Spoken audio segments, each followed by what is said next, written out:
Salut à toutes, salut à tous et bienvenue dans l'OM Talking Geneva. Nous sommes très heureux de vous retrouver une fois de plus pour parler de l'Olympique de Marseille et c'est une émission bien particulière aujourd'hui car c'est une émission spéciale OM Nation.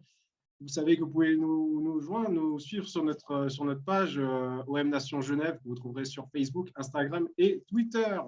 Pour m'accompagner, l'équipe du OM Talking Geneva, les piliers, Raph. Salut Raph. Salut Rafi. Salut Flo. Salut Rafi, j'espère que vous allez bien. On va bien, on va bien. Richard, tout va bien pour toi? Ça va, je ne suis pas le troisième pilier, moi. Le troisième pilier. Et Christopher, salut Chris. Le quatrième pilier. La Dream Team est réunie. Je vous l'ai dit, c'est une émission spéciale OM Nation Genève, car nous réintégrons le programme depuis quelques semaines. Alors quoi de mieux que d'inviter deux de nos membres de l'OM Nation Genève pour les mettre à l'honneur. Nous sommes tout d'abord avec Jean. Salut à toi, Jean. Salut Rafi, salut tout le monde. Plaisir d'être avec vous pour ce talk. Plaisir partagé, bien sûr. Bienvenue à toi aussi, Vincent. Salut Vincent. Salut à tous, ravi d'être là. Enfin, on peut échanger presque en se voyant et pas seulement par WhatsApp, donc ça fait vraiment plaisir d'être là. Le plaisir est partagé. Il va y avoir du débat. Il va y avoir une très, très grosse émission. On est très heureux de vous recevoir. On sait que vous êtes de grands fidèles de l'émission chaque semaine. Et donc, ça nous fait chaud au cœur de vous avoir avec nous. Allez, on découvre tous ensemble le programme de cette émission tout de suite. On revient avec cette victoire 3-2. On va la débriefer. Cette victoire contre Lorient. Il n'y a pas de fumée sans Flo. Le verdict de Raph. Le top et le flop de Chris. Pourquoi tu marronnes, Richard? Le jeu des pronos Reims-OM, ça sera vendredi à 21h. Le débat que nous allons organiser sur la Super League, nous allons bien sûr revenir sur ce séisme qu'il y a eu dans le monde du foot. Et en dernière partie d'émission, l'OM Nation Genève sera à l'honneur avec mon OM à moi à l'international. Allez, on revient tout de suite direct sur le match contre l'Orient et cette victoire de 3-2 avec toi, Richard. Donc, encore un match à sensation incroyable. On a été mené à la mi-temps, première mi-temps calamiteuse, j'ai envie de dire. Et puis, on réagit direct en seconde mi-temps avec 2 buts coup sur coup. On gagne 3-2 ce match. Donc, qu'est-ce qu'on doit retenir pour toi, Richard, de ce match? Est-ce qu'on doit retenir le panache d'une victoire sur le fil, encore une fois, ou plutôt les difficultés pour y arriver? Mais écoute, il y a le positif et le négatif dans ce match. Donc, on va parler d'abord du positif. Je le dirai en une phrase, on va être rapide parce qu'il n'y a pas grand-chose à dire à mon avis, si ce n'est que bravo pour l'abnégation, la grinta qu'ils ont mis pour aller jusqu'à la victoire. Ils y ont quand même cru à peu près tous dans l'équipe jusqu'à la fin et ça a amené l'Irola et particulièrement lui qui impulse nos victoires actuellement avec 2 buts. Pas bravo par contre pour pas se mettre à l'abri rapidement, alors que Payet a le but du 3-1 dans le pied gauche et qui fait un gris-gris pour se mettre sur son pied droit au lieu de la frapper directement. Donc voilà, et on a une défense encore qui est trop fragile. Donc il y a à travailler là-dessus. Je pense que Giorgio Sampaoli a beaucoup de travail avec eux et qu'il doit mettre en place des choses pour éviter ces buts à la con, excusez-moi du terme. Alors, on dit plutôt Jorge Sampaoli, sans te contredire, Richard. Je le dis à la Marseillaise, moi, s'il vous plaît. Parce que le J, c'est Jota en espagnol, il me semble bien. On va demander à Jean. Yo soy un torero. À Jean, qu'est-ce que tu as pensé de ce match? Est-ce que pour toi, tu as vraiment vibré ou tu te dis encore une victoire compliquée à avoir? C'était encore compliqué, tu as transpiré? En tout cas, cette saison, ça fait depuis belle lurette que j'ai arrêté de croire à du beau jeu à l'OM. Voilà, une équipe qui sait attaquer, qui sait défendre, qui gère bien son milieu, ses espaces. J'ai arrêté de croire à ça. Alors, Sampaoli, tu peux mettre à la place Villas-Boas, tu peux mettre à la place n'importe quel entraîneur. J'ai l'impression qu'on ne verra pas du foot tel qu'on l'aime, en tout cas tel que moi je l'aime, c'est-à-dire une équipe qui maîtrise son sujet. J'ai l'impression que cette saison, avec l'OM, ça, on peut l'oublier. Maintenant, la seule chose qui nous reste, c'est la joie que procure une victoire. qu'elle soit méritée ou imméritée, la victoire procure toujours du bonheur, d'autant plus quand on supporte l'équipe qui gagne. Alors, victoire méritée ou pas méritée. Sampaoli a avoué s'être peut-être trompé sur ses choix d'équipe de départ, Raph, sur sa composition en première mi-temps. Pourquoi tu penses qu'il a fait cette équipe pour commencer le match et qu'est-ce qui l'a poussé à changer, à revoir sa copie en deuxième mi-temps notamment? Déjà, il commence avec un lourd handicap. Il a trois défenseurs qui ne sont pas là. Jordan Amavi, Douye Chaitatsar après une faute stupide et Alvaro pour une accumulation de cartons. Et au milieu, on n'a pas Valentin Rongier. Donc en défense, il ne lui reste pas non plus 150 000 solutions. Il a voulu tenter un coup. Écoute, il y a quelques années, on a vu à Tottenham un défenseur latéral qui s'appelait Gareth Bale. On l'a mis devant, c'est devenu un joueur d'exception. Moi, je ne vais pas lui reprocher d'avoir tenté. Et ce que je peux ne pas lui reprocher, c'est qu'il n'a pas joué plus débile qu'il n'est. Il a vu que ça ne marchait pas en première mi-temps. Et écoute, on change en deuxième. Ce qui a pu marcher lors des matchs d'avant, on les met et puis ça a marché. Puis finalement, l'OM a gagné. Alors Vincent, tu as été surpris par la composition de départ de notre coach? Je n'ai pas été super surpris parce que comme dit Raphaël, il n'y a pas énormément de choix de toute façon pour composer la défense. Après, la grosse nouveauté, c'était de mettre Thauvin à gauche. Mais en même temps, ce que je dis depuis le début, c'est qu'on dit tous qu'il a à droite, il est constamment en train de repiquer dans l'axe, il est obligé de se remettre sur son pied et ça nous fait perdre l'avance, perdre le décalage. Et donc, l'idée de mettre Thauvin à gauche, ce n'est pas une nouveauté, on l'a tous eu à un moment ou à un autre. Et ce n'est pas illogique, d'autant qu'en plus, on sait que Luis Enrique, ce n'est pas un piston et que Thauvin sait le faire, en tout cas savait le faire à l'époque Bielsa. Donc, j'étais un peu surpris de le voir, mais ce n'est pas surprenant non plus.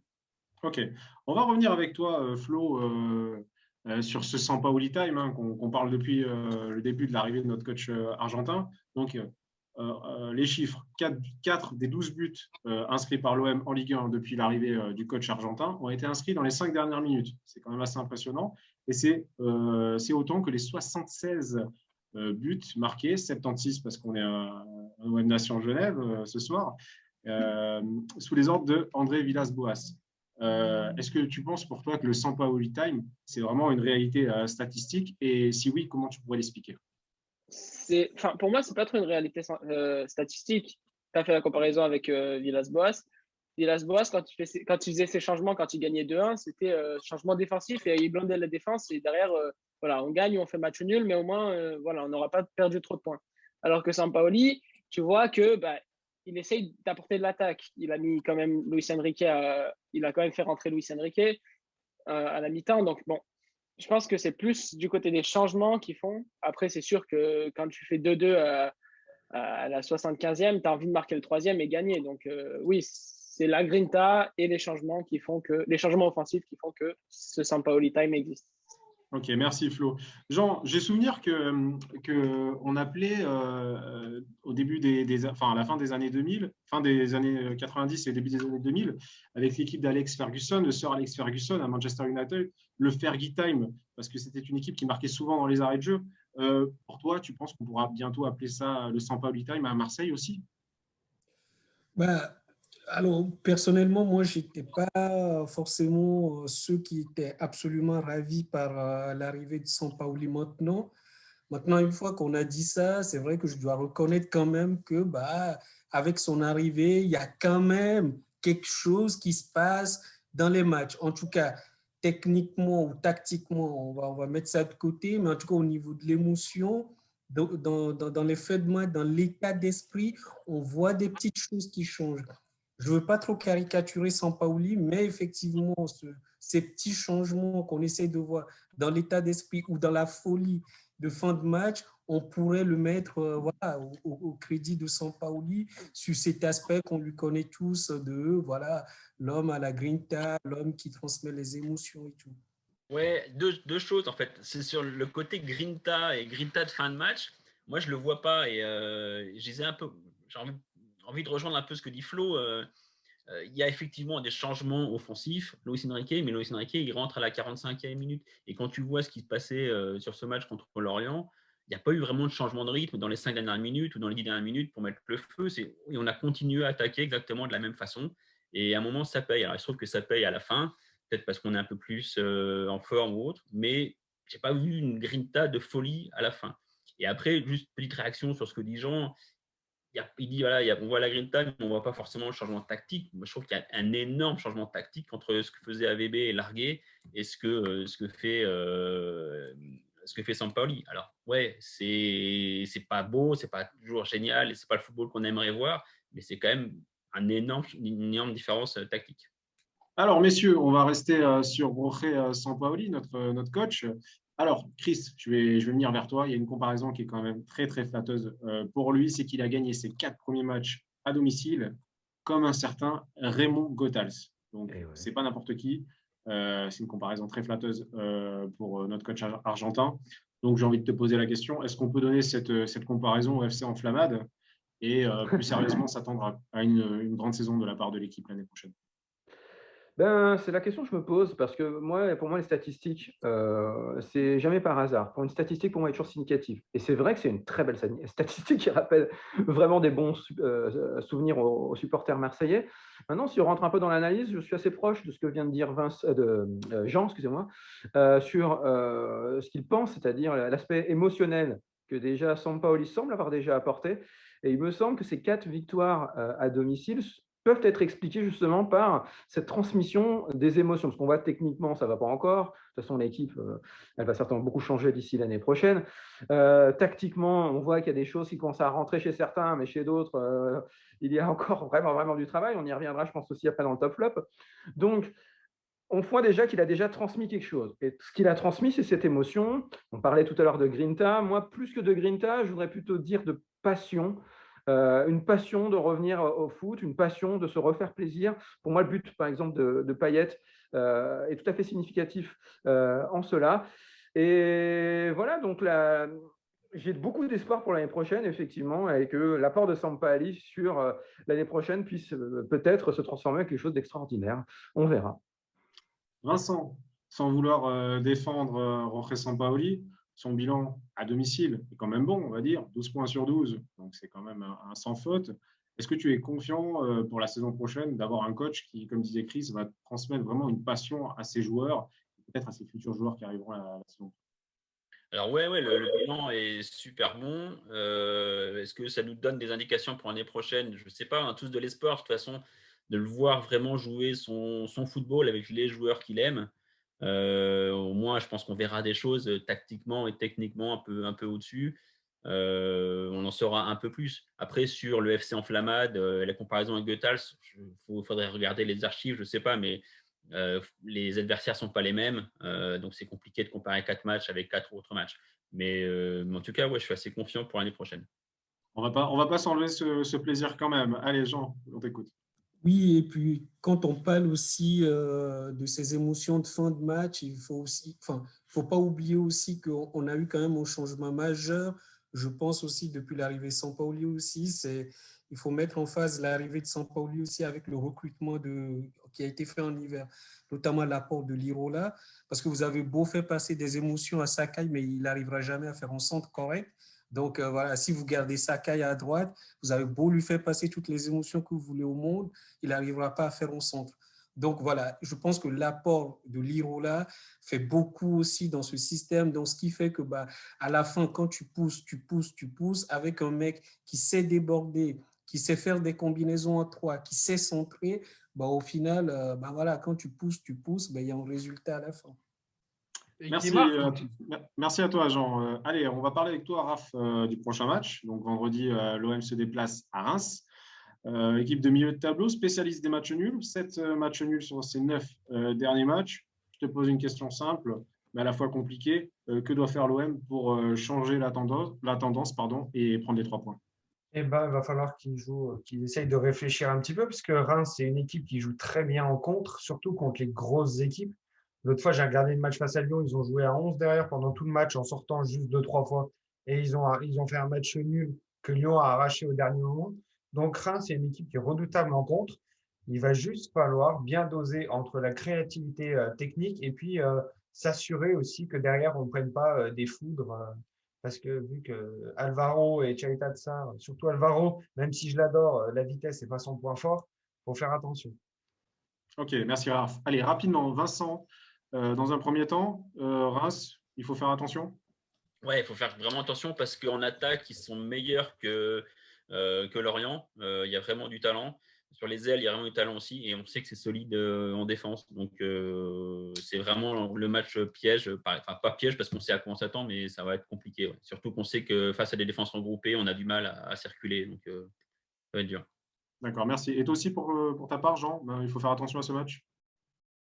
Oui, moi, clairement, sur tous les derniers adversaires qu'on a rencontrés et ceux qu'on va rencontrer, Reims, c'est l'équipe qui me fait le plus peur. Pourquoi? Parce qu'ils sauront appuyer sur une de nos grandes faiblesses cette saison, c'est qu'au milieu de terrain, on est très vite débordé, on est très vite mis hors de phase face à des équipes qui savent faire une transition rapide à la récupération de la balle. Et Reims, c'est un de leurs points forts, la transition rapide vers l'avant. Et nous, notre point faible, c'est le milieu de terrain, où dès qu'on enchaîne 3 passes au milieu de terrain, on est mis hors de phase. Merci à vous pour toutes ces analyses. On passe à la deuxième partie de cette émission avec toi, Flo. Il n'y a pas de fumée sans Flo. Donc, on va revenir avec toi sur la réunion entre Jorge Sampaoli et son président Pablo Longoria. Donc, ça a beaucoup discuté de la saison prochaine, notamment, et des joueurs qui sont actuellement prêtés au club. Ouais, c'est une info RMC. Jean arrête pas de parler du grand ménage sur le groupe WhatsApp. C'est un peu ce qui va se passer. D'abord, Sampaoli voudrait garder Amavi parce qu'il trouve que, à ma vie, ça serait le bon piston gauche pour son système. Pour Thauvin, il souhaiterait le prolonger. Il aime beaucoup son profil, il compte sur lui et il pense quand même que ça va être difficile de le remplacer. Malgré tout, Thauvin, il hésite encore, il réfléchit, il attend de voir les autres offres. Pour Sakai et Benedetto, c'est un stand-by. Le départ est possible si une offre est intéressante ou si le joueur veut partir. Pareil pour Chaita Tsar. Si l'offre est très intéressante, donc 26 millions, on le laisse partir. Et puis pour Camara, si l'offre ne peut pas se refuser, je pense qu'ils vont quand même le laisser partir. Et malgré tout, Sampaoli, il aime bien le profil du joueur, il aime beaucoup le joueur. Maintenant, pour les prêts, c'est un peu, c'est un peu difficile. Encham et Cuisance, c'est retour à l'envoyeur. On redonne Cuisance au Bayern et Encham au Celtic. Par contre, pour Balerdi et Lirola, Longoria, il aimerait bien les garder, le Sampaoli aussi. Et il souhaiterait d'ailleurs baisser l'option d'achat. 14 millions pour Balerdi, c'est quand même un peu cher. Je le protège, c'est mon préféré, mais c'est vachement cher quand même. Et puis, Lirola, 12 millions. Il faudrait quand même essayer de le baisser, je pense, à 8. Ça pourrait être sympa. Ou sinon, il y a une situation qui pourrait être envisagée, mais qui est c'est de renouveler le prêt. C'est très difficile quand même, surtout dans cette situation. Et puis, la dernière info sur cette réunion, ça serait que Milik. Ça serait par rapport à Milik. Sampaoli voudrait le garder, mais voilà, il sait que ça sera difficile et que voilà, ça va être super difficile. Alors, pour être complet sur Balerdi, il n'y a pas que Longoria et Sampaoli qui veulent le garder, il y a aussi Flo. Allez, Flo, on revient avec toi. Tu vas nous parler de cet échange d'arbitres entre deux fédérations. Ouais, en fait, sur le site officiel, le site de la fédération portugaise, ça annonce que pour les 2 dernières journées de championnat, la France et le Portugal échangeraient les arbitres. Donc, j'aimerais bien voir un Turpin siffler un penalty pour Benfica. Mais voilà, je pense que c'est quand même intéressant. Il y avait déjà eu, je crois, ce projet-là avec la Suisse à un moment.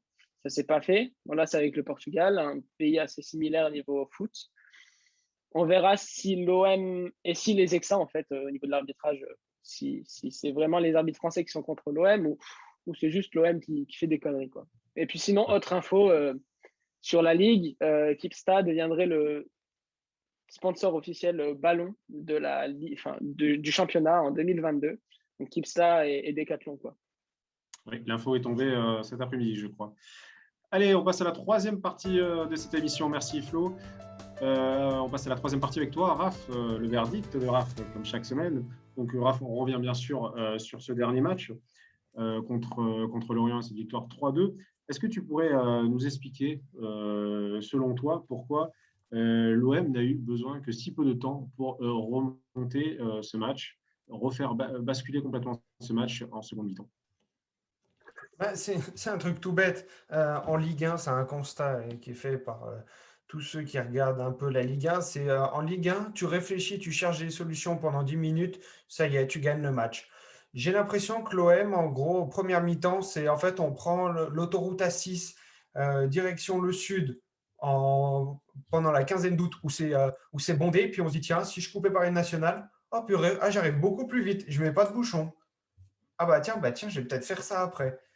Et c'est un déclic. Et puis finalement, face à une équipe de Ligue 1, ça suffit juste ça. Alors, en gros, pour toi, c'est une période d'intelligence, si je comprends bien. L'OM a vu une certaine lumière dans son jeu. Pourquoi il y a eu cette période d'intelligence et pourquoi on a eu si peu de temps, en fait?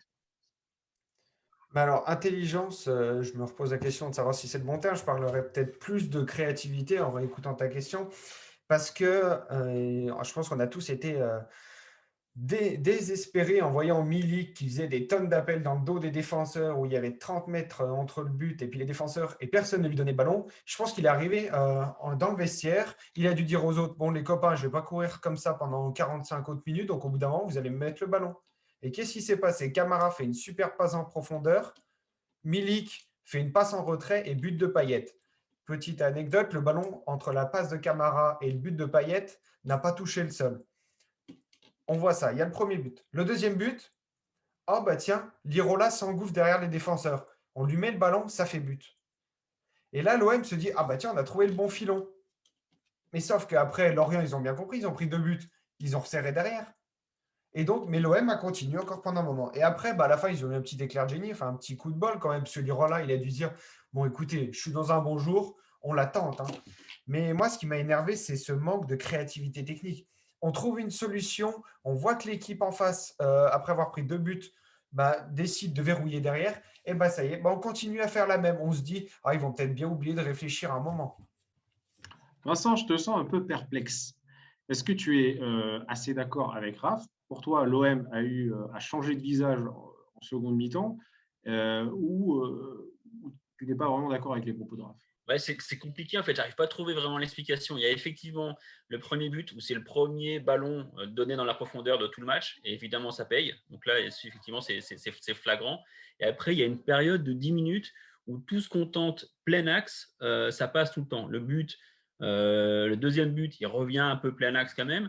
Après, il y a l'occasion de Payet où les plein axe, il y a plein de profondeur, de champs possibles. Et ça, je ne sais pas trop pourquoi. Soit on n'avait pas eu l'idée de le faire avant, soit c'est Lorient qui a changé quelque chose et qui a créé des espaces, je ne sais pas. Et après, Lorient s'est renforcé au milieu de terrain. Il n'y a plus eu cet espace dans l'axe du terrain. Donc c'est ça aussi qui a changé et qui fait qu'on a galéré ensuite pour marquer le troisième. Alors, on va rapidement écouter l'opinion de Jean, pardon. Oui, moi j'ai une tentative d'explication qui reposerait sur 3 axes. Je pense que techniquement, le niveau des joueurs, physiquement, et puis il y a aussi, j'appellerais ça de la maturité. Parce qu'encore une fois, moi je regarde au milieu de terrain, à l'époque de Bielsa, je savais qu'à l'entraînement, il travaillait des triangles un peu partout sur le terrain. Et à l'OM, actuellement, j'ai l'impression que les triangles, on ne connaît pas. Je ne sais pas qu'est-ce qu'ils font à l'entraînement, mais à chaque fois, on a des joueurs tout le temps sur la même ligne. Vous regardez toutes les lignes, ils sont tout le temps sur la même ligne. Il n'y a aucun moment donné qui dit, tiens, je vais avancer pour créer un triangle, on joue en 3 et on essaie de déborder. Donc, à chaque fois, je me dis, mais qu'est-ce qu'ils font à l'entraînement?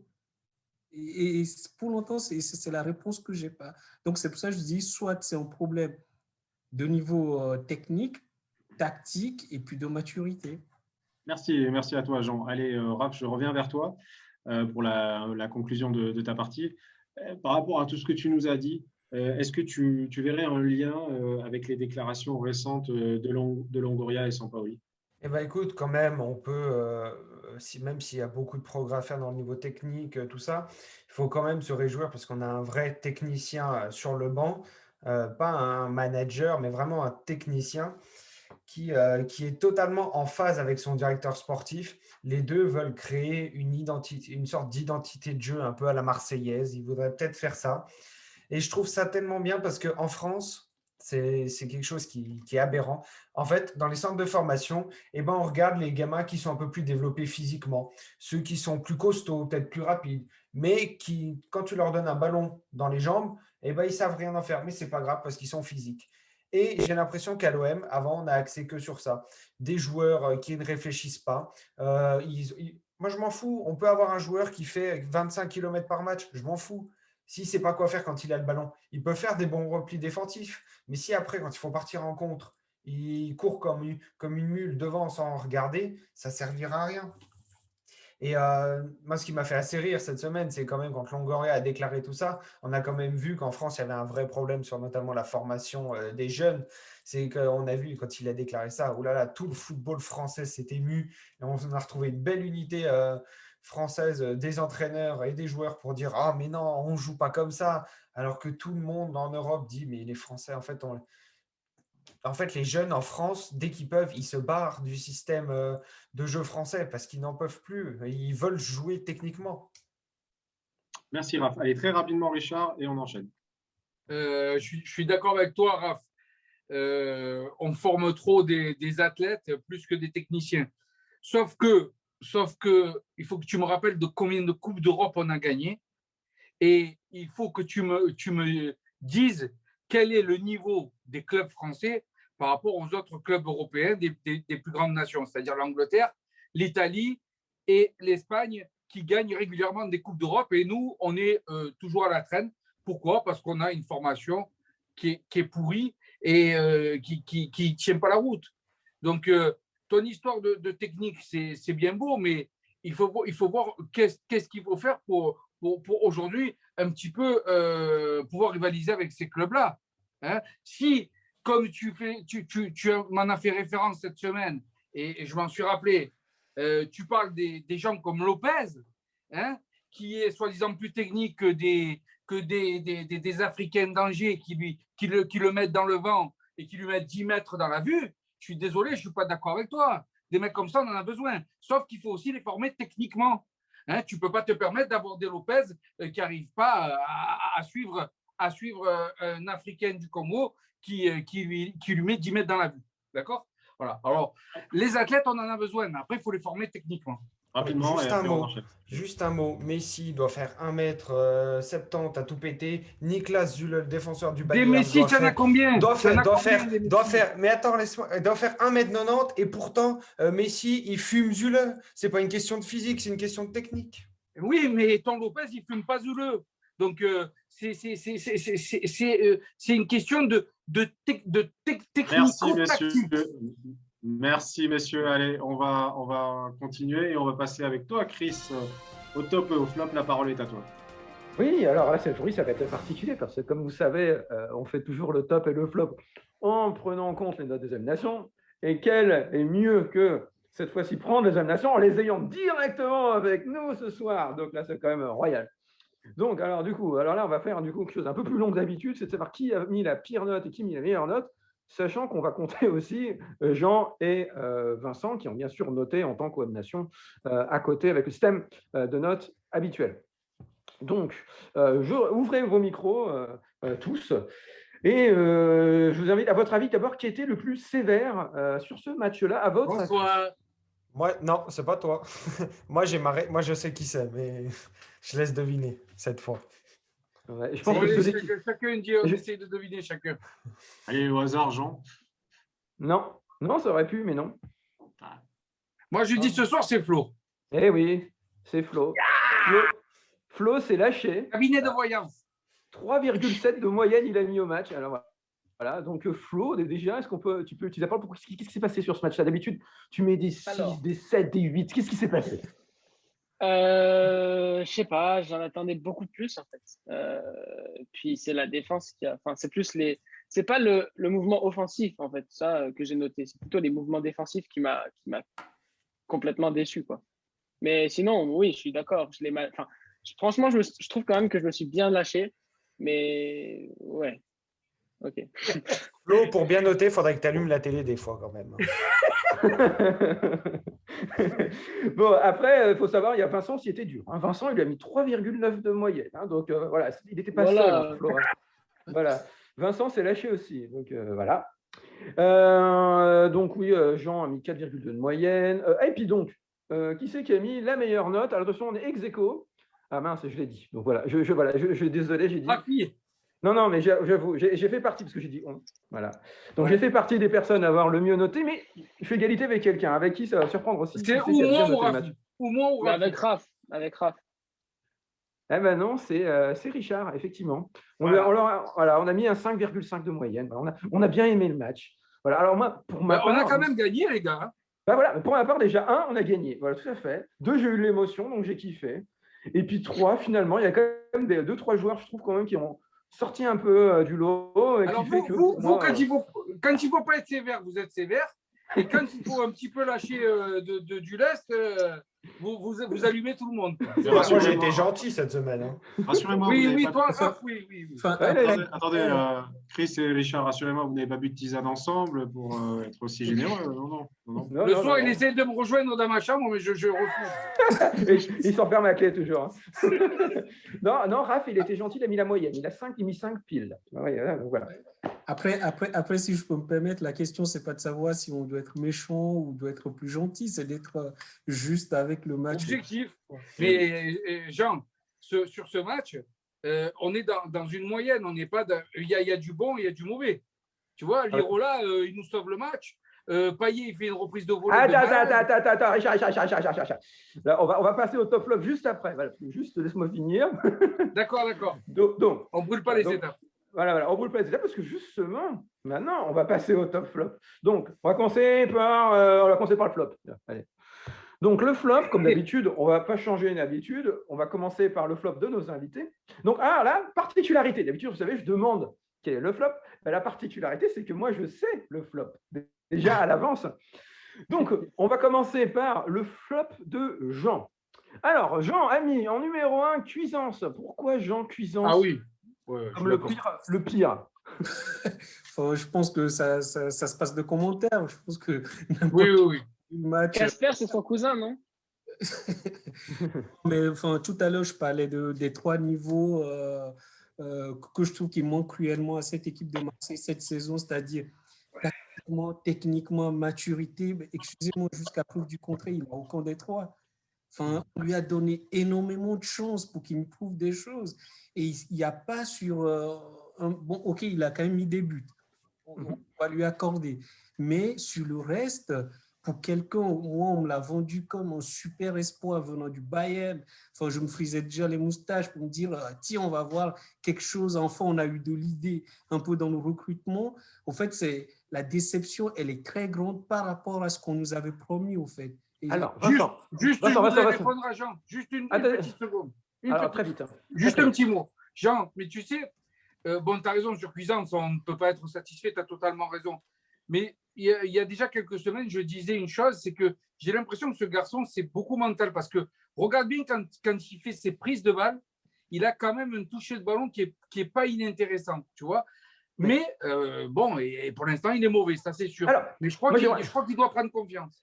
Moi, j'aimerais bien entendre maintenant Vincent. Alors, parce que, petite blague, c'est-à-dire que Jean a mis 1 et Vincent a mis 2. Waouh, un point de plus. Donc, Vincent. Sur Cuisance, évidemment, j'ai trouvé que son match était mauvais. Il n'y avait rien à dire là-dessus. Il y a quand même un truc que je me suis dit au début du match qui était assez satisfaisant, c'est qu'on le voyait beaucoup. Il a eu beaucoup de ballons. Il s'est souvent libéré. Il ne s'est pas caché. Et je me suis dit, ouais, c'est cool, il est dans son match. Et c'est là où j'ai presque envie de dire, Lirola, il fait une première mi-temps, je trouve dégueulasse, parce qu'il est collé à la ligne, très, très loin devant. Limite, il se cache un petit peu. Et en fait, c'est vrai que Cuisance, il n'a pris aucun risque pour faire des passes compliquées, etc. Et chaque fois, il retourne en arrière. Mais il a très, très peu de solutions, ni dans le jeu, parce que Payet était caché, ni sur l'aile, parce que Lirola était caché. Donc, il s'est beaucoup, je trouve, démarqué. Il ne s'est pas caché, Cuisance. Par contre, derrière, il a fait de la merde. Il n'a pris absolument aucun risque. Il repassait la balle en arrière. Donc, ça n'apportait vraiment rien. Mais voilà, pour ça, je ne mets pas 1 ou 0. Mais... Alors, c'est vrai qu'il a pris vie en deuxième mi-temps quand Thauvin est passé de l'autre côté et que Cuisance, il a dégagé. Hein. C'est là qu'il a pris vie. Ouais. Alors, donc, ce qui est important, c'est que nous, on a mis au final, donc si on compte tout, le groupe, on arrive à 3,1 de moyenne cuisance. C'est vraiment une note très basse, je peux vous dire, depuis que je fais ce top flop. Donc voilà. Donc après, on arrive au flop 2 et 3. Donc en fait, vous êtes d'accord, Jean et Vincent, vous avez tous les deux mis Thauvin et Sakai dans votre flop. Donc très rapidement, parce que là, il faut qu'on accélère un petit peu. Thauvin, Sakai, d'abord Jean, qu'est-ce que tu peux dire sur Thauvin et Sakai rapidement, quelques mots? Bah, Thauvin, voilà, c'est-à-dire, moi, je le juge encore une fois, l'histoire, c'est d'être juste. Et au rôle ou à la position où on place Thauvin dans l'équipe, c'est-à-dire en tant que leader d'attaque et en leader tout court dans l'équipe, ses rendements sont très décevants. Et encore, moi, je peux pardonner quand tes rendements sont décevants, tu ne coûtes pas des buts à l'équipe. Et sur le but qu'on prend, il est clairement coupable. Et juste avant le but, il fait Alléluia. une action qui aurait pu valoir totalement au but aussi. Je ne sais pas si vous vous rappelez, il y a juste une action avant la barre qu'il pète quand on prend le but. Oui, il fait une merde parce qu'il prend le ballon, il veut dribbler tout l'axe droit, il le perd. Et là, on se prend une contre-attaque qui aurait pu aussi voilà, déboucher sur un but. Donc, pour moi, clairement, c'est un flop. Très rapidement sur Sakai. Très rapidement sur Sakai. Très rapidement sur Sakai. Très rapidement sur Sakai. Sakai, c'est les mêmes mots. C'est tactiquement, techniquement, moi, oui, ok, il se bat bien, il court, et puis, enfin, voilà, quoi. Après, le foot, on veut autre chose, quoi. On veut de la technique, on veut d'autres choses quand même. Enfin, et Vincent, toi, très rapidement, quelque chose à rajouter par rapport à ton analyse sur Thauvin? Je crois que pour Thauvin, toi, tu es un tout petit peu plus, comment dire, un peu moins dur que Jean avec lui, il me semble. Ouais, je sais pas, non, je le déteste cette année. Ah bon? Non, mais je trouve qu'il se fout vraiment de notre gueule en plus parce que merci Vincent, merci. Tu sens qu'à gauche, il aurait pu être bon et qu'il n'a pas voulu être bon en fait. Ça l'emmerdait de jouer à gauche et on le voit même après sur Canal, quand tu vois parler à Paganelli et il dit ouais, je suis à gauche ce soir, ça va être la merde. Et tu sens qu'il le fait exprès. Après, il joue à droite, il est effectivement là aussi, il fait encore que de la merde. Mais il fait que de la merde. On le revoit, il touche le ballon, mais il n'est jamais décisif. Le seul truc qu'il fait bien, c'est sa talonnade pour Payet, qui n'est pas super bien jouée. Elle est bien jouée, mais elle n'est pas très bien exécutée. Mais à part ça, il y a zéro à sauver pour Thauvin.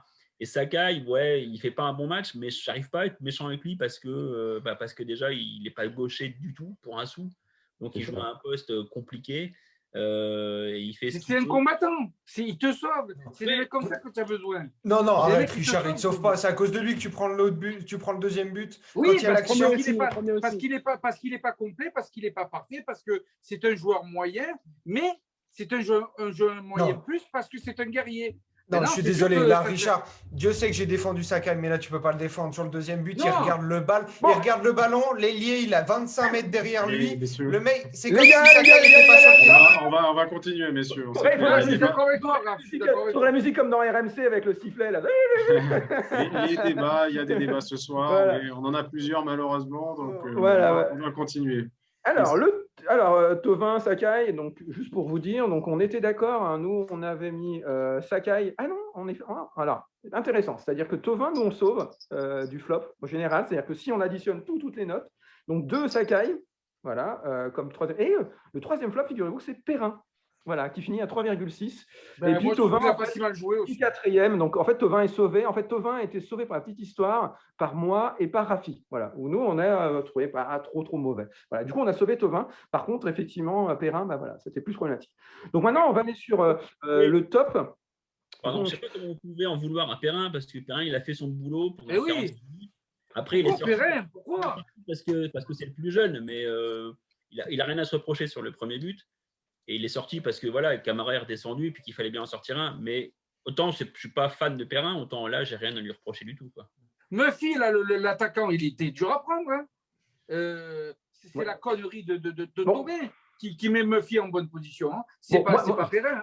Bon, moi, à titre personnel, j'ai été très dur avec Perrin. J'ai fait partie des personnes qui l'ont très mal noté parce que je le trouve très limité à la relance. Bon, maintenant, passons au top. Le top, on va essayer de faire très rapidement l'un et l'autre pour voir si vous êtes d'accord. Donc, déjà, il y en a un top 1. On est tous d'accord. C'est quasiment, je crois, la meilleure note qu'on ait jamais mis depuis qu'on a fait ce top. C'est qui Vincent, tiens, qui est le numéro 1? C'est évident, je veux dire. C'est Lirola. Eh oui, Lirola. Donc, Lirola, il faut savoir qu'il a eu Il a eu 8,1 de moyenne. C'est énorme. Vraiment, c'est énorme. Donc là, si vous regardez, combien toi tu lui as mis, Vincent? Tu lui avais mis 7. Et puis, Jean lui a mis 9. D'accord? Donc, vous voyez, c'est vraiment très bien. Un mot rapide, Vincent, dessus, sur l'Irola, qu'est-ce que tu peux en dire? Je peux pas lui mettre 9 parce que je trouve que sa première mi-temps, elle ressemble à rien. Et alors oui, effectivement, 2 buts, c'est énorme. Donc ça fait un énorme bonus sur la note finale. Je veux bien qu'on le note comme Oui. ça. Mais ouais, sur sa première mi-temps, j'aime pas du tout. Donc ouais, je mets que 7. Quoi. Je vais vous dire pourquoi je lui mets 9, moi. Je vais vous dire. Parce que d'abord, rapidement, Richard, on va accélérer. Rapide. Tu prends les 3 points grâce à lui, déjà, d'une part. Mais surtout, avec tout ce qui court, et même s'il a fait ça que sur une mi-temps, avec tout ce qui court, arriver à mettre ses 2 buts, croyez-moi, en professionnel, c'est pas comme en amateur. Donc, c'est pour ça que je lui mets 9. Ça, c'était vraiment un match de haut niveau de sa part. Alors, pour la deuxième place, maintenant, on est tout aussi d'accord, tous, Jean, Vincent et tout l'OM Nation. Donc, c'est un certain qui sait. Jean, cette fois-ci, va nous répondre qui est le deuxième. C'est aussi ton deuxième à toi. Vous le savez, hein, moi, c'est mon chouchou Payet. Eh oui, Payet. Quel but, voilà, quel c'est but pour quand ça même. qu'on a envie d'aller au stade, voir des joueurs comme Payet. Il met en but d'anthologie, excusez-moi. Celui-là, honnêtement, il a tourné encore sur les cassettes encore quelques temps, je crois. C'est la classe, quoi. Il finit avec un bon 6,1 de moyenne. Et croyez-moi, 6,1 pour Payet, c'est une bonne moyenne.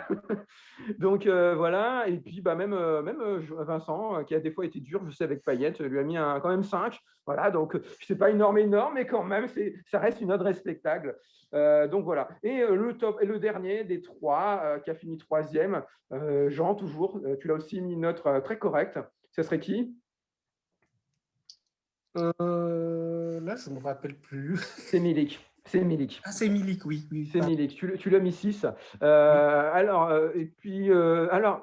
par contre, tu n'as pas mis de top 3, Vincent. Milik qui mérite.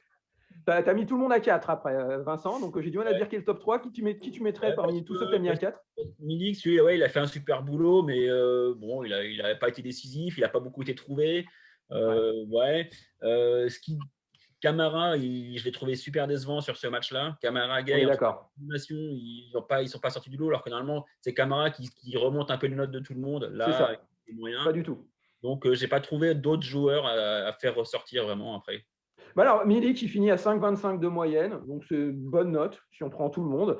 Et puis voilà, donc on a notre top 3.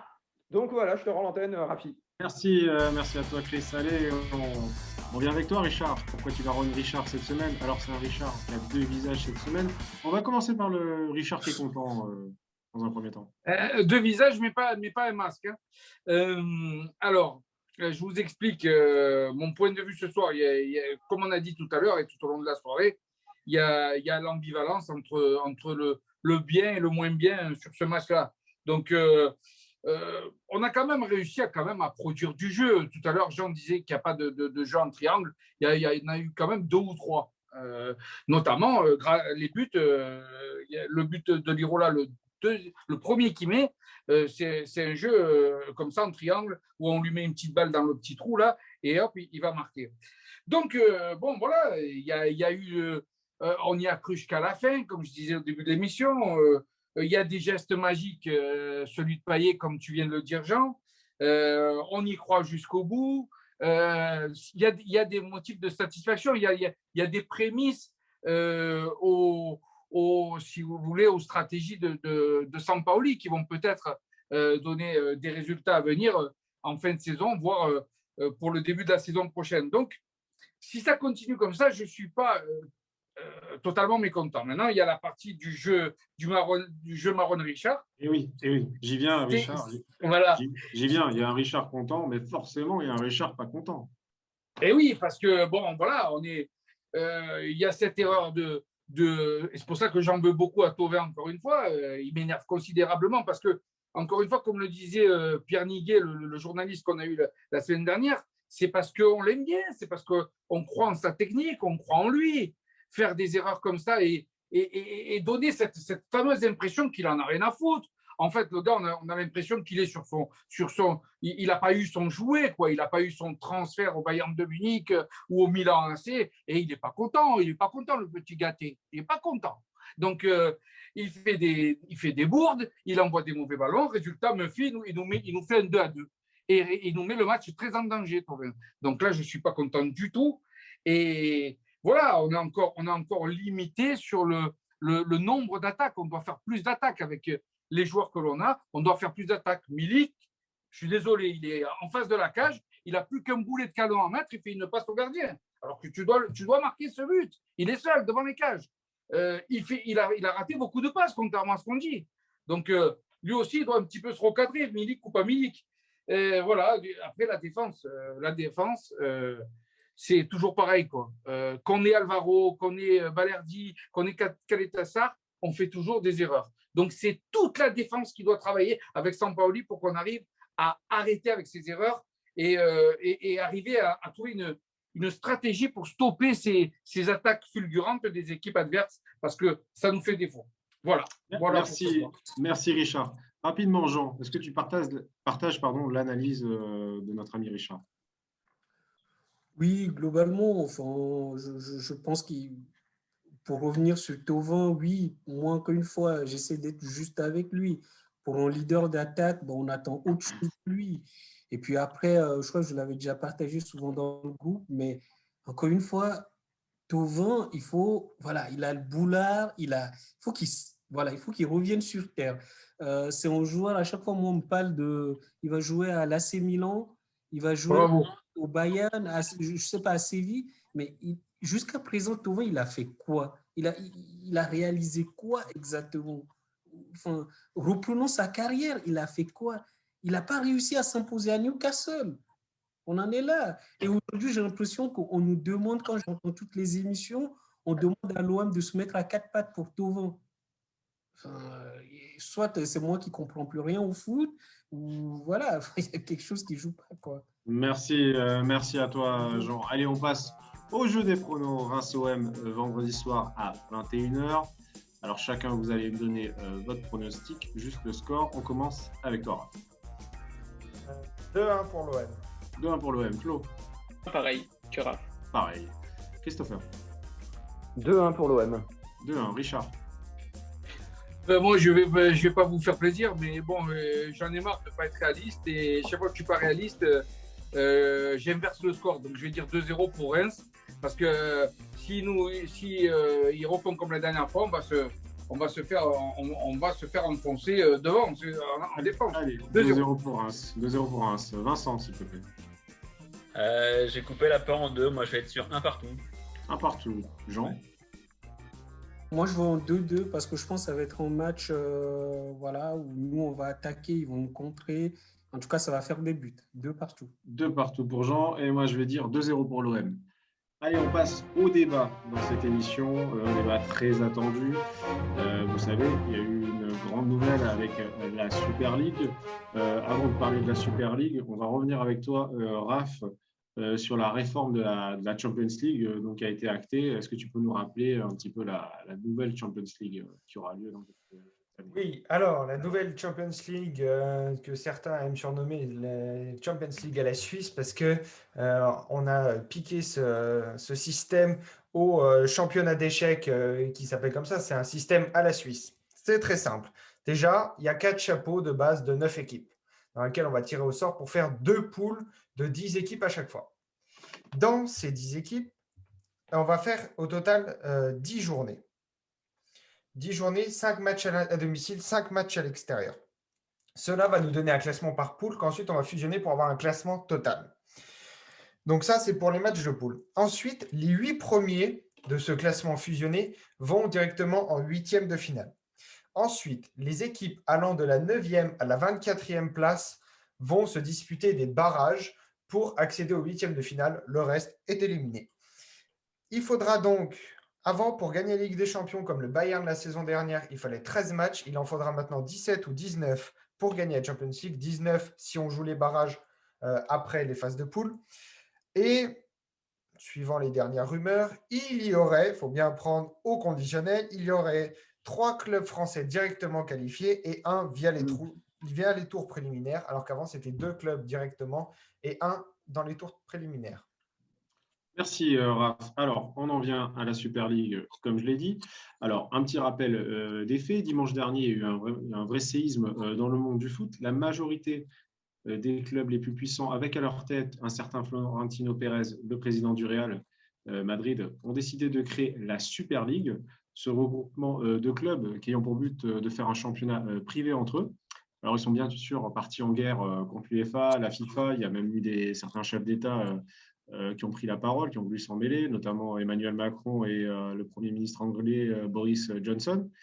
Et mercredi 20 mai, nouveau coup de séisme, nouveau coup de tonnerre, le projet est suspendu. Alors, on a bien compris que l'objectif était financier. L'objectif, c'est un objectif assumé pour rentabiliser un maximum les revenus. Alors, parmi nous, il y a des opinions qui sont vraiment très, très divergentes. Il y a des gens qui sont pour, certains sont mitigés, d'autres sont contre. Je vais d'abord commencer avec toi, Jean, car je sais que tu es pour cette Super League. Alors, on t'écoute. Pourquoi tu es pour cette Super League? Pourquoi oui à la Super League, selon toi? Alors, peut-être pour poser le débat, je ne sais pas si on a le temps de faire un débat de fond sur la chose, parce que je pense que ça nous prendrait au moins 3-4 heures, parce que derrière tout ça, il y a tout un débat sur les valeurs morales, philosophiques, tout ça. Franchement, on ne va pas revenir là-dessus. Et peut-être pour préciser ma pensée, parce que je pense que je ne l'ai pas assez fait dans le groupe, alors c'est sûr que l'idée qu'il y a derrière la Super League, ça me déplaît énormément en tant qu'amateur de foot.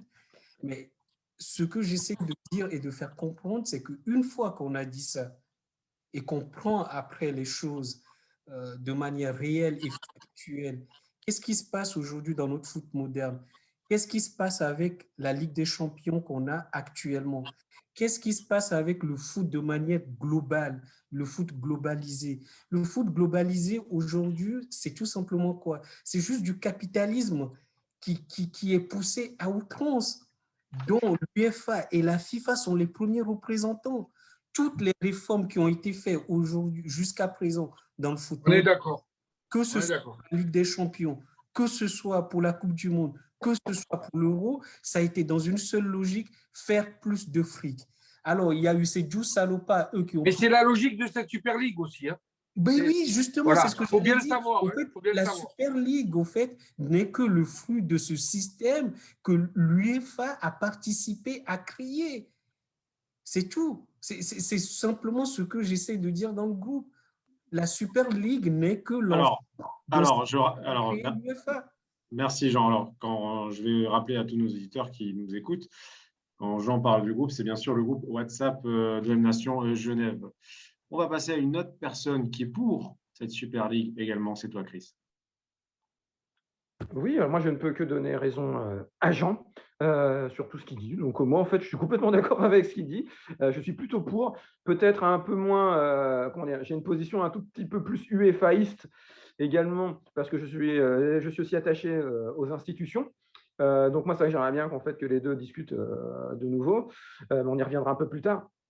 Mais sur l'ensemble, oui, c'est un business. Oui, il y a énormément d'hypocrisie, énormément. C'est-à-dire de voir tous les gens. Tiens, on a eu un exemple de ce que disait Flo tout à l'heure, où les gens veulent. Oui, on veut le retour au peuple, le football au peuple. Et puis après, voilà, il y a un ballon Décathlon qui devient sponsor. Et tout le monde dit ah non, c'est pas assez classe, Décathlon, c'est de la merde. On voudrait du Nike, je sais pas quoi. Et voilà, ça c'est les gens. C'est-à-dire que si ça a la gueule trop capitaliste, tout le monde hurle au loup. Mais en fait, les gens, en fait, ils sont des gens tubés sans qu'en fait ils s'en rendent compte. Et c'est ça l'UEFA actuellement. Merci, merci Chris. Je peux répondre oui, tu auras la parole tout à l'heure, Richard, s'il te plaît. Alors, on a entendu des gens qui sont pour. Avant d'entendre ceux qui sont contre, il y en a qui sont encore un peu mitigés parmi vous. On va commencer avec toi, Flo. Toi, tu es un peu mitigé. Mitigé par... Jean parlait des valeurs morales, je trouve que ça va à l'encontre. Mais on a décidé de ne pas s'axer sur ce débat-là. Mais il y a aussi un truc, c'est que faire une ligue fermée, c'est un peu fonctionner comme la NBA ou l'Euroleague en basket. Sauf que tu peux pas faire ça en foot parce que déjà, le temps est différent. C'est impossible. C'est impossible. Voilà, c'est posé sur une base déjà en NBA, parce que je prends la comparaison de la NBA parce que c'est une ligue fermée, qui, en fait, c'est l'autogestion des clubs. Sauf que tu peux pas faire de l'autogestion des clubs en foot parce qu'il y a des transferts. Alors qu'en NBA, ben, c'est des échanges, en fait. C'est des échanges de joueurs, tu as un salary cap et c'est géré comme ça. Si tu fais ça avec la Super League, ben, c'est impossible. Maintenant, oui, je suis mitigé parce que je me dis que ben, ça fera les pieds au club français. Parce que s'il n'y en a pas qui sont qualifiés ou s'il n'y en a qu'un seul comme le PSG, ben, voilà, au moins, on montrera que le vrai niveau français, ben, il est dégueulasse. D'accord, merci. Alors, très très rapidement, Jean, je crois que tu veux rebondir sur le propos de… Exactement. Je vais lui répondre parce qu'au fait, ça, c'est un point très important. Au fait, la Ligue fermée, pour moi, dans la Ligue des Champions, le format tel qu'il est actuellement, on y est déjà, au fait. On y est. Pourquoi? C'est l'exemple que je donnais dans le groupe WhatsApp. Vous prenez les quarts, les demi, les finales de ces 10 dernières années, vous retrouvez les mêmes clubs qui sont appelés à cette table. Et ces mêmes clubs, ils ont quoi comme budget? 500 millions. Ils donnent des salaires à plus de 30 millions d'euros à des joueurs. Et il y a très peu de clubs qui peuvent rentrer dans ce cercle-là. Donc, la Ligue fermée quelque part, on y est déjà, au fait. On y est déjà. Merci, Jean. Allez, on passe à une autre personne qui est un peu hésitante encore aujourd'hui, donc qui a un avis mitigé. C'est toi, Raph. Oui, je suis mitigé, mais en fait, c'est on me demande de choisir entre Covid et Ebola. Je suis désolé, tout le monde, Je suis d'accord. Je vois sur Twitter les gens qui sont en Bravo, train de Raph. nous dire, oh, mais l'UEFA, c'est quand même bien beau, Bravo, tout ça. bravo, bravo. Mais il faut quand même rappeler, j'ai envie juste de reparler de toute cette histoire ça fait 40 ans qu'on entend parler de cette Super League. Et l'année dernière, il y a le Covid qui tombe. Les clubs, ils ont beau dire, oh, mais ça va aller. Ils sont pas cons. Ils savent qu'ils vont perdre beaucoup d'argent. Du coup, il y a comme par hasard cette rumeur qui revient un petit peu plus forte. Et là, l'UEFA, qui depuis 20 ans ne fait plus grand-chose, se dit, bah tiens, on va peut-être faire une réforme de la Ligue des Champions. La rumeur s'aplanit, on n'entend plus beaucoup parler. Et là, plus on se rapproche d'un nouveau modèle de la Ligue des Champions pour 2024, plus la rumeur enfle. Ça personne ne l'a relevé. Mais il y a aussi ce double jeu d'annulé. Alors oui, c'est vrai que c'est… Mais bon, moi j'aime bien ce côté Netflix où on a des rebondissements tous les jours, tout ça. Alors oui, on peut parler des valeurs Comme morales. avec Ben Talal, par exemple. Ouais, enfin, l'UEFA, au niveau des valeurs morales, excusez-moi, on y repassera. Séphérine, ça a beau être, il a beau s'être senti trahi par Agnelli, qui est le parrain de sa fille. C'est pas le premier à faire des magouilles quand même. Voilà, il ne faut pas oublier quand même que les clubs, pourquoi ils veulent créer cette Super League? C'est quelque chose de tout simple. C'est comme un paysan, il veut toucher plus d'argent quand il vend directement aux consommateurs, plutôt que de passer par une filiale qui va récupérer et ensuite dégraisser les prix. Là, les clubs veulent récupérer directement l'argent plutôt que l'UEFA touche un gros pactole et ensuite distribue comme ils veulent. Alors oui, c'est pour les gros clubs. Mais enfin, en attendant, l'UEFA n'est pas blanc dedans. Et voilà, et je suis désolé, Tout à fait juste. ça révolutionnerait un petit peu le monde du foot qui devient, excusez-moi, mais qui devient ennuyant, tout ça. Alors oui, les gros matchs, c'est vrai, il y a la rareté des gros matchs. Ouais, c'est vrai, et on ne les voit pas souvent. Mais enfin, excusez-moi, je préfère voir un Real City peut-être toutes les 3 semaines qu'un Dijon-Reims, même si j'aime beaucoup la ville de Dijon et j'aime beaucoup la ville de Reims. Mais excusez-moi, je ne vais pas payer un abonnement pour voir ces types de matchs-là, alors qu'il y aura peut-être l'abonnement au même prix pour voir des grosses équipes. Alors, on salue les Dijonais et les Rémois qui nous écoutent. Ils prendront beaucoup de plaisir. Il y a donc parmi vous, il y en avait qui étaient pour, il y en avait qui étaient mitigés, et bien sûr, il y en a qui sont contre. Il y en a, on a compris, il était contre. On va revenir vers lui un tout petit peu plus tard. Il y en a un qu'on n'a pas entendu, c'est Vincent. Vincent, je crois que tu es contre, toi aussi. Je suis contre, ouais, ben, je suis 100% contre, mais ça ne veut pas dire que je suis pour l'UEFA. C'est aussi un truc, moi je suis désolé, j'ai pas lu sur Twitter que les gens disaient l'UEFA c'est génial et la Super League c'est nul. Je pense que tout le monde dit que la révision de la Champions League, elle est absolument imbitable, personne n'y comprend rien et elle n'a aucun sens. Et donc la Super League aussi. La seule différence que je vois, c'est ce que je disais aussi, c'est on sait que la Champions League et l'UEFA, c'est pourri. et on est en train de se dire, allons dans un truc encore plus pourri. Et ce que Chris disait tout à l'heure en disant les gens sont pris pour des cons, ils ne s'en rendent pas compte. Là, on s'en rend compte. Avec la Super League, on s'en rend compte. Donc, si on accepte, c'est qu'on est des victimes consentantes. Donc, à un moment, il faut se dire, OK, je préfère peut-être me faire avoir, et puis c'est comme ça, et au moins, très bien. Sauf que là, tu sais que ça va encore plus vite dans le mur, et l'accepter, je ne comprends pas. Après, dire que la Champions League, c'est une ligue fermée déjà aujourd'hui, non, je suis désolé. En demi-finale l'année dernière, il y avait Lyon. En demi-finale l'année d'avant, il y avait l'Ajax. C'est pas des clubs à 500 millions de budget. Alors évidemment, oui, il y a toujours les plus gros qui sont là, plus ou moins, mais il y a encore des possibilités pour ces clubs-là d'être présents, et ils seraient plus présents dans la Super League. Donc ouais, j'ai plein d'arguments, je peux en parler des heures, mais On n'en doute pas, on n'en doute pas, Vincent. On va rapidement écouter Vincent, Jean. il est bon, hein, je vais le prendre dans l'œil de Richard comme chroniqueur. Alors rapidement, ta réaction, Jean, très rapidement, s'il te plaît. Je vais répondre aux deux arguments que Vincent a avancés, c'est-à-dire sur l'Ajax et Lyon qu'on a retrouvé en demi-finale. Donc, il faut savoir que ça, c'est comme dans tout système, ce sont des épiphénomènes. Et tu le sais très bien, Vincent. Ce sont des épiphénomènes. Mais c'est des épiphénomènes qu'il n'y aura plus après. Oui, mais tu peux pas les ériger comme la règle, au fait, les épiphénomènes. C'est des choses qui sont extraordinaires. Donc, ils vont arriver une fois sur 1000. Tu vois? Et puis la deuxième chose, quand tu dis oui, on se fait entuber, là, on consent encore plus à se faire entuber. Au fait, il y a juste quelque chose que tu oublies dans ton argumentaire, c'est que dans la Super League, un autre aspect qu'ils ont pris en compte, et je l'ai dit aussi dans le groupe WhatsApp, c'est la nouvelle consommation du foot moderne. Elle n'est plus pareille. On ne consomme plus le foot comme il y a 20 ans, comme il y a 10 ans.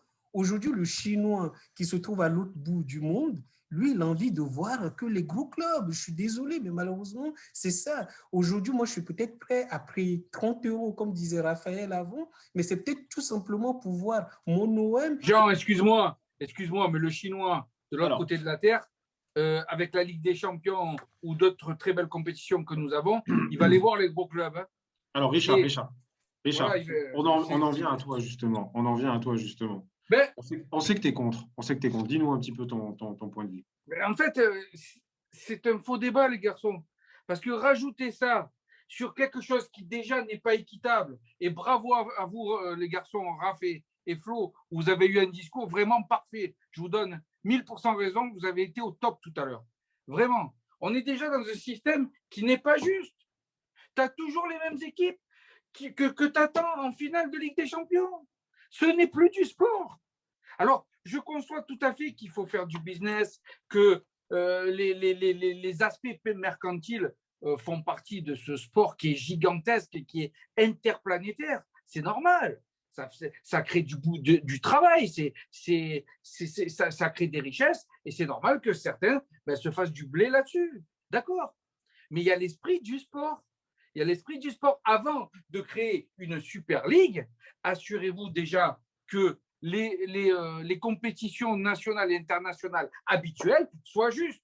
Je vous rappelle qu'à une certaine époque, il y avait l'arrêt Bosman, il y avait une loi qui disait qu'on n'avait que droit à 3 étrangers. Et là, après, le reste de l'équipe, c'était des joueurs nationaux que tu trouvais dans ton pays pour créer une équipe de l'OM qui tient la route, pour créer une équipe de Milan qui tient la route, pour créer une équipe de Naples qui tient la route, pareil pour Liverpool, etc. D'accord? Et là, il ne pouvait pas y avoir d'injustice parce que c'est ce que tu avais qui gagnait ou qui perdait. D'accord? Depuis qu'il y a eu l'arrêt Bosman, c'est 10 équipes qui se partagent le gâteau. Hein? Et donc, les autres, ils ne peuvent plus rien faire. Tu ne peux plus avoir des équipes comme Feyenoord qui a déjà gagné la Ligue des Champions, qui la gagne, l'Ajax, le PSV Eindhoven, c'est terminé. Donc déjà, réglons ce problème. Et c'est peut-être pour ça qu'ils ont voulu créer cette Super League. Mais quand j'entends qu'ils vont se faire 400 millions, même ceux qui finissent dernier au classement, on va y revenir, justement. Ça, moi, je ne veux pas de ça, moi. Ça, c'est d'accord, merci Richard. Merci. On va y revenir à tout ça. Donc, on a tous entendu vos points de vue à chacun. Et Richard nous parlait des 400 millions. Alors, justement, c'est la question que je vais vous poser. Si on est invité et qu'on nous donne ces 400 millions, est-ce qu'on y va? Christopher? Eh bien, justement, moi, ce que j'aimerais bien, c'est que l'UEFA maintenant et la Super League, enfin, les 12 salopards, hein, comme on les a surnommés, puissent maintenant voilà, discuter, tout simplement. Peut-être que, voilà, on a parlé, Raph, vous disiez toujours tout à l'heure que Agnelli, voilà, sa fille, bah, le parrain, bah, c'est Ferrine. Voilà, c'est un petit milieu, ils se connaissent tous, hein, vous voyez. Donc, ce serait bien qu'ils maintenant, voilà, ils discutent. Voilà, simplement, et qu'ils se mettent autour d'une table, et puis qu'on puisse arriver à une conclusion de tout ça, et puis qu'ils se mettent Oui, d'accord. Voilà. oui. Moi, maintenant, c'est ça, j'aimerais bien le voir. D'accord. Alors, merci Chris. Raph. Ouais, écoute, il y a une expression dans l'after que j'ai bien aimé de Fred Hermel, consultant pour RMC en Espagne, qui avait parlé du bal des faux culs, notamment de tous les clubs qui s'insurgeaient contre la Super League, notamment Séville, qui, par la même occasion, Séville, par exemple, si l'Atlético refusait d'y aller, Séville était directement repêché et était d'accord pour y aller. J'ai envie de dire que tout le monde, je suis désolé, tu es un chef d'entreprise. Aujourd'hui, les clubs de foot, c'est comme ça, faut l'admettre. Hein, les temps changent, ça m'emmerde de le dire, mais il faut le dire. C'est des entreprises. Les mecs qui sont à la tête, c'est des chefs d'entreprise. On arrive, on me dit, tu fais une compétition, tu auras plus de droits télé. Et quoi qu'il arrive, tu touches plus que ce que tu gagnes si tu fais la Ligue des Champions. Mais écoutez, en temps de Covid, alors oui, c'est très immoral, tout ça, je suis le premier à gueuler qu'il y a beaucoup trop d'argent dans le foot. Mais enfin, en temps de Covid, pour t'assurer la survie de ton club, il y en a, ils diraient oui, et je peux les comprendre. Il y en a qui diraient non, et ça, c'est franchement tout à leur honneur. Mais ceux qui disent oui, je peux les comprendre. Tu touches 400 millions d'un coup pour juste jouer comme ça. Et au pire, tu prends que des 10-0 pendant un an, mais tu as touché ton chèque. Ça sera chiant, oui, mais au moins il y a ça. Et j'ai juste envie de dire un mot, c'est que j'entends, alors ce sera peut-être visé, on verra ce que ça va dire, mais tous ceux, j'entends parler de la vente qui était aux anges, et maintenant, là, on toucherait 400 millions, ils sont contre. D'accord. Merci Raph. Alors, le mot de la Parce fin. que ce n'est pas l'esprit du sport, Raph. Ce n'est pas l'esprit du sport. Tu as envie que l'OM touche 400 millions chaque année et qu'on finisse et qu'on perde chaque année, qu'on soit dernier du classement. Ça, plutôt que des fonds qui viennent de je ne sais pas où, oui. D'accord. Alors, messieurs, non, mais messieurs, ces fonds qui viennent de je ne sais pas s'il où, vous plaît, c'est pas pire que le PSG. on doit accélérer dans le débat. Juste le mot de la fin sur ce débat pour nos deux invités. On commence avec toi, Jean, rapidement, et après, on aura Vincent très rapidement aussi. Jean, s'il te plaît.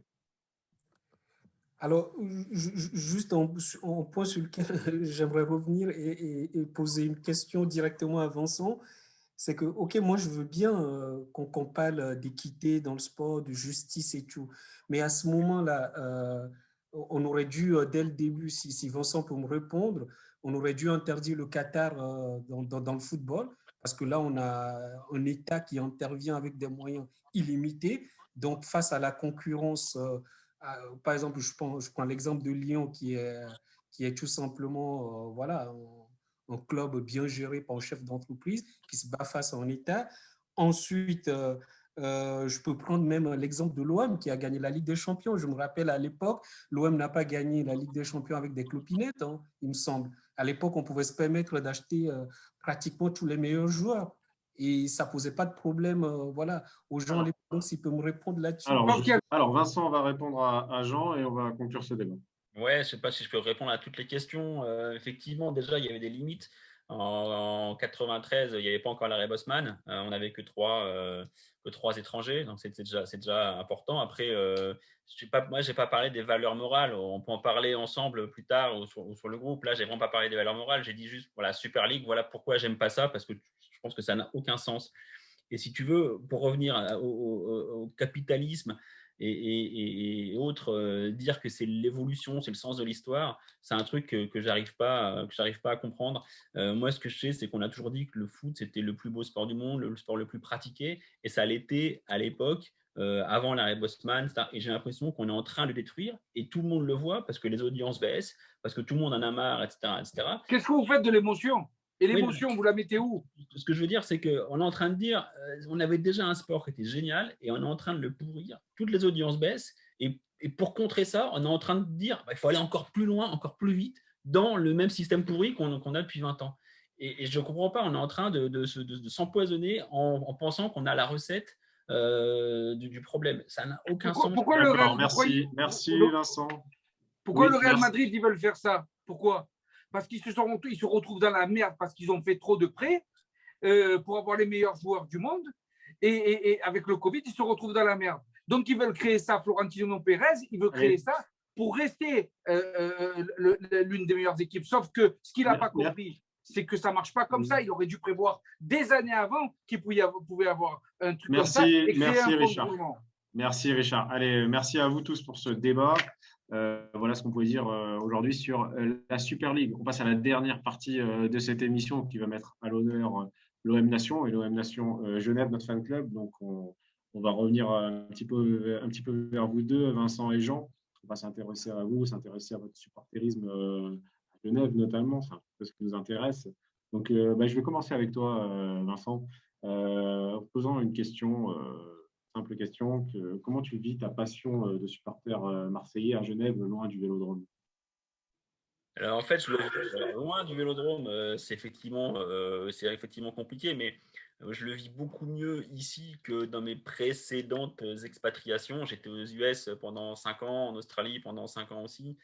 Donc là, c'est compliqué de voir l'OM pour le décalage horaire et parce que c'est difficile de trouver des diffuseurs. Donc tu vas soit dans des bars très sympas à New York où tu avais l'OM Nation. À New York, c'était pas l'OM Nation à l'époque, mais ou alors tu chopes un mauvais streaming compliqué. Là, effectivement, depuis Genève, c'est quand même beaucoup plus simple. Moi, j'habite en plus du côté français, donc j'ai l'abonnement Canal+ et autres. Donc, je le vis assez bien. Et puis, l'autre point génial, c'est que dans la région de Genève, tu as des gens de partout. Donc, tu n'es pas en territoire ennemi. Je veux dire, tu as des Parisiens, des Rennais, des Lyonnais et autres. Donc, quand tu te retrouves à faire un match de foot le dimanche matin, voilà, tu es en minorité, mais tout le monde est en minorité. Donc, je trouve ça assez sympa. Alors justement, tu me fais une passe décisive sans le savoir, parce que je voulais demander à Jean, en fait, selon lui, comment sont vus les Marseillais à Genève et en Suisse, notamment à Genève, qui est une ville très, très cosmopolitaine. Il y a beaucoup de supporters de différents clubs, de différents pays. Comment tu penses que les Marseillais sont vus au milieu de tout ça? Je pense que plutôt très bien, hein. C'est-à-dire, il suffit juste des fois de se balader dans la rue, on trouve déjà des maillots, des survêtements de l'OM. Donc, c'est un club, encore une fois, on mesure même à Genève sa popularité. Moi, j'ai la chance de travailler pour une entreprise très internationale où je côtoie des Espagnols, des Américains, des Sud-Africains, je côtoie tout le monde. Et je crois que pour tous ceux qui aiment le foot, il n'y en a pas un seul à qui, en tout cas qui est à Genève, où j'ai parlé de l'OM, qui ne connaissait pas l'OM, sa ferveur, son public, 1993. Donc voilà, des fois, je dis souvent à mes amis que Genève, c'est un peu le petit OM pour moi, quoi.